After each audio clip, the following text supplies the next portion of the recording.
Isko, totoo bang pupunta ka sa likod ng bundok? Opo, kailangan kong makahanap ng bagong lupa. Mag-ingat ka, maraming punso roon. Huwag na huwag mong sisirain ang mga iyon. Napakaganda ng lupa. Kapag dito ako nagtanim, siguradong yayaman kami. Sayang ang espasyo, kailangan itong alisin. Huwag! Ano ito? Sinira mo ang aming tahanan. Duwende? Hindi ka marunong rumespeto. Isusumpa kita. Sino po kayo? Paano po naming maililigtas ang aking ama? Kailangan niyang magsisimula sa puso. Magdala kayo ng pagkain, bulaklak at kandila sa punsok bago sumikat ang araw. Tutulungan ko po siya.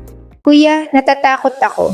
Mga nilalang ng kagubatan, humihingi kami ng tawad. Bakit ka namin patatawarin? Dahil nagkamali ako at handa akong itama iyon. Mang Isko, bakit mo sinira ang aming tahanan? Dahil sa aking kasakiman, inisip ko lamang ang sarili kong pakanan. Dahil sa iyong kababaang loob, pinapatawad ka namin.